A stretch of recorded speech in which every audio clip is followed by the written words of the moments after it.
The rain hit the windshield like shattered glass. I kept driving, faster, toward the church that was supposed to change everything.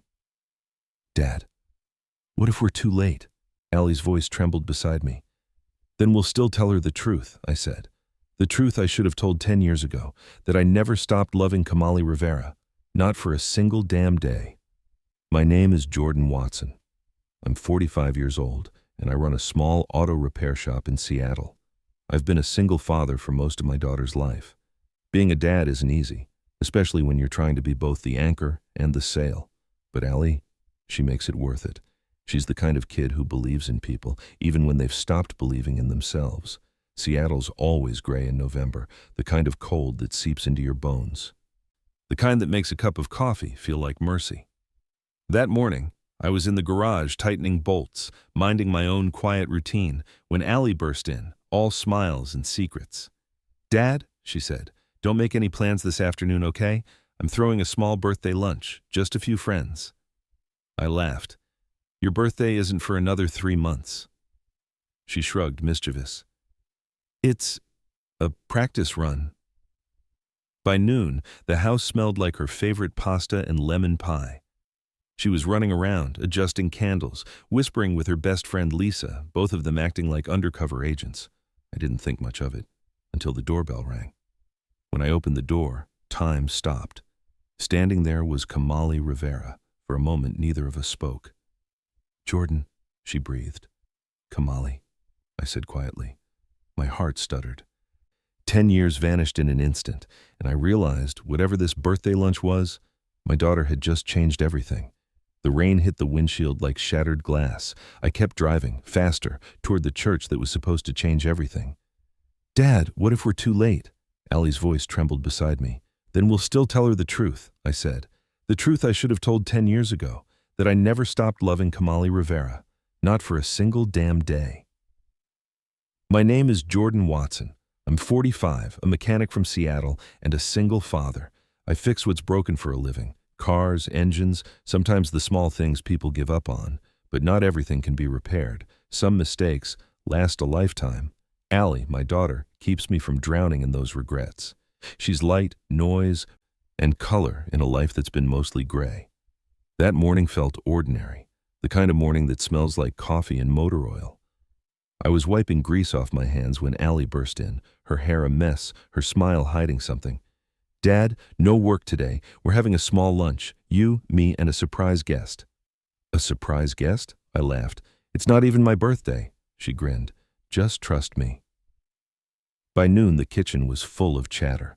Balloons, a cake, the kind of chaos that only Allie could create. I didn't ask questions. I was just happy to see her happy. Then the doorbell rang. When I opened the door, time stopped. Kamali Rivera stood there, framed by the gray light.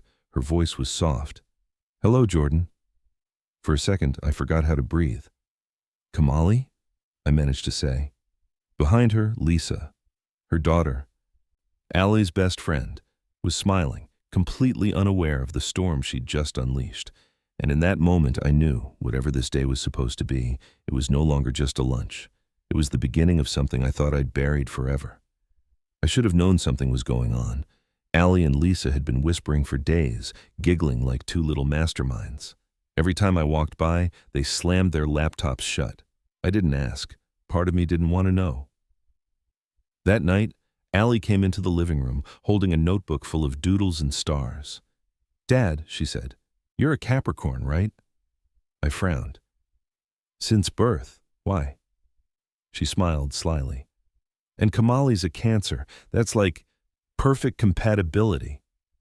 I laughed. "Sweetheart, I fix cars, not horoscopes." She crossed her arms. "Exactly why you're still single."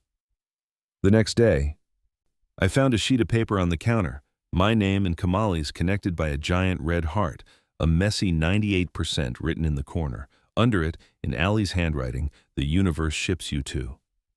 I thought it was a joke until Saturday. Allie told me Lisa and her mom were stopping by to thank you for fixing their car. She begged me to cook something nice but not too fancy. I gave in. An hour later, the doorbell rang. Kamali stood there again, holding a bottle of wine, smiling nervously. "Lisa said you invited us," she said. I blinked. Did she? Well, welcome anyway. We ended up at the dinner table, just the two of us. The girls had vanished to the kitchen, whispering and spying from behind the door. Kamali stirred her pasta, glancing at me. You've changed, she said softly. Hopefully for the better. You were always better, she murmured. The words hung between us, fragile and real. I tried to speak, but my throat tightened. She looked away first, pretending to laugh at something the girls said. I caught her reflection in the window, smiling, but sad. Maybe the girls thought they were just playing matchmaker, but sitting across from her, hearing her voice again, feeling that old silence return, I knew this wasn't just a plan, it was a memory being reborn. Lucy came into my life like a spark I didn't ask for. She was beautiful, confident, the kind of woman who knew exactly what to say. She walked into my garage one afternoon, heels clicking against the floor. Are you the owner? She asked, smiling. Guilty, I said. Well, lucky me, she replied. My car broke down. Maybe it was fate. At first, I thought she was harmless, a distraction. She liked expensive restaurants, long talks about herself, and pretending to love the smell of motor oil. For a while, I let her. Maybe I just didn't want to feel alone. Allie didn't trust her from the start. Dad, she's fake, she said. She's just different, I answered. Different like a credit card ad, Allie muttered. Weeks passed, and even I started to feel the cracks. Lucy's questions were always about money, not dreams, about where I worked, not how I felt. Still, I stayed quiet. Maybe part of me hoped she'd prove me wrong. Then, Allie and Lisa decided to test her. While I worked in the garage, they slipped a fake cockroach into Lucy's drink. Her scream nearly broke the ceiling. When I rushed in, she glared at them. Your daughter's insane, she snapped. Before I could speak, Allie said softly, My dad doesn't make much, maybe $1,500 a month. Lucy froze, then she laughed, a sharp, ugly sound. You mean you're just some mechanic? The room went silent. Yeah, I said, just a mechanic. She grabbed her purse and stormed out. The door slammed shut. Allie looked guilty. I'm sorry, Dad. I shook my head. No, sweetheart, you just told the truth. And for the first time in a long while, I realized I didn't need someone new. I just needed to stop running from the woman I never stopped loving. Kamali came by the shop one afternoon. I still remember the way the sunlight hit her hair when she walked in. It made her look like something too good for the place. She smiled politely, but her eyes carried the kind of calm that comes before a storm. I wanted to tell you in person, she said, her voice steady. I'm getting married. For a second, everything inside me went still. To who? I asked, though part of me didn't want to know. David Miller, she replied. He's a producer at the network. I forced a smile. That's great news, Kamali, really. But it wasn't.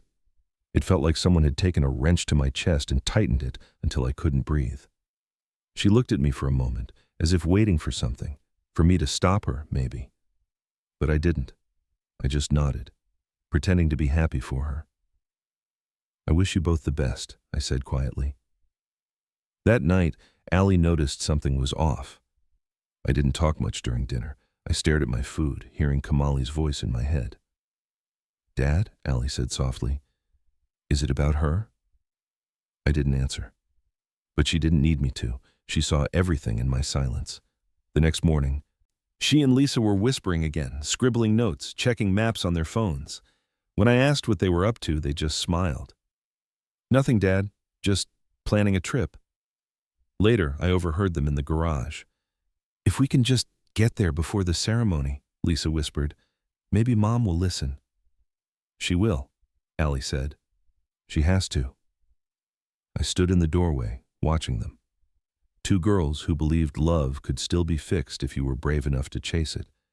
And as much as I wanted to tell them not to meddle, I couldn't. Because deep down, I wanted exactly what they did. One more chance, one last try before she became someone else's forever. The road stretched endlessly under the gray skies, the tires cutting through puddles that gleamed like glass. Allie sat beside me, her hands clenched in her lap. Neither of us spoke for miles. The GPS said we were 30 minutes late, maybe more. When we reached the venue, the parking lot was empty. No flowers, no music, no guests, just the echo of rain against the white chapel walls. I stepped out of the car, the cold biting through my jacket. Allie followed, her voice small. "Dad, where is everyone?" I looked around. Nothing. No signs of a wedding, no trace of celebration, just silence. For a moment, I thought we had the wrong place, or maybe we were too late after all. We drove back home in silence.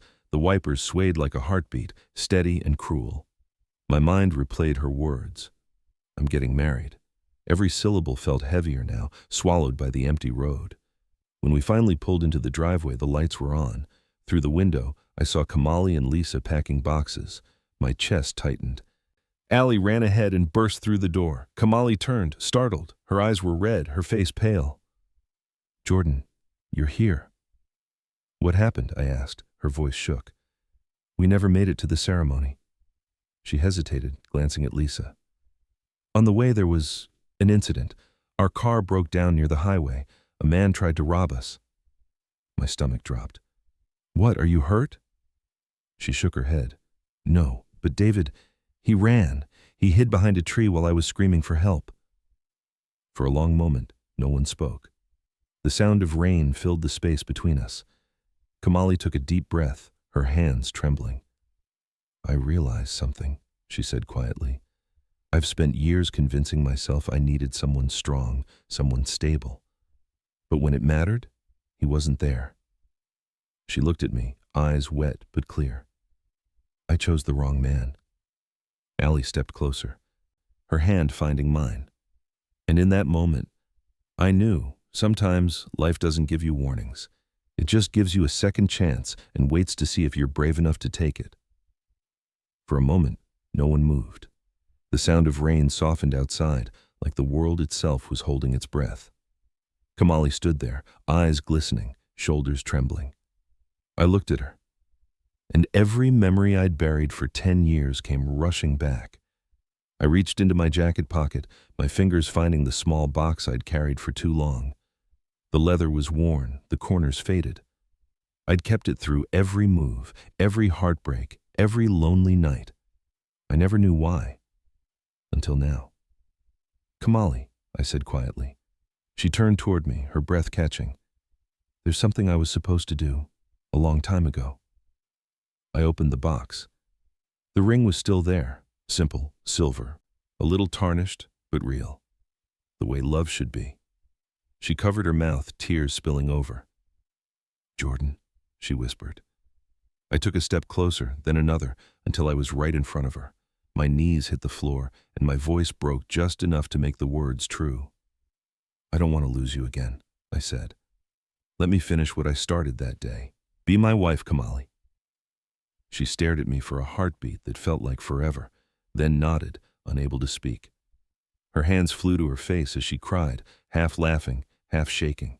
Behind us, Allie gasped, covering her mouth, and Lisa squealed, hugging her. The girls clung to each other, tears mixing with laughter, the room suddenly alive with warmth. Kamali knelt down, taking my face in her hands. "You kept it all these years?" I smiled through the blur. "Guess I always knew you'd come back." Outside, the clouds broke, light spilling through the rain. Inside, everything I'd lost finally came home. And for the first time in a decade, I felt whole again.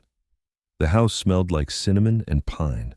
Snow was falling outside, quiet and steady, painting the street in silver.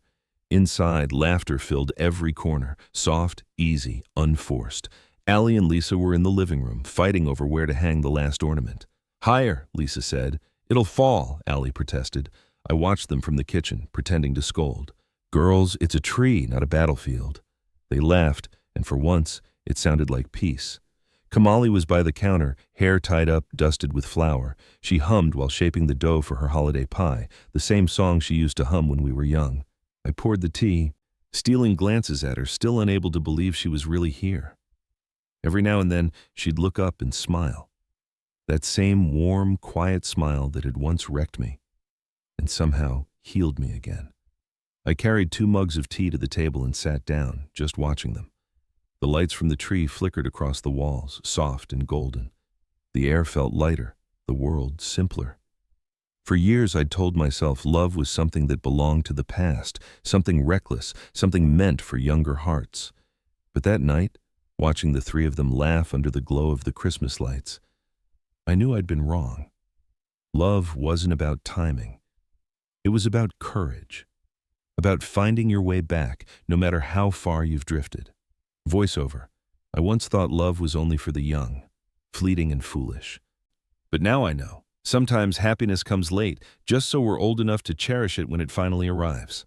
Outside, the snow kept falling. Inside, everything was warm again.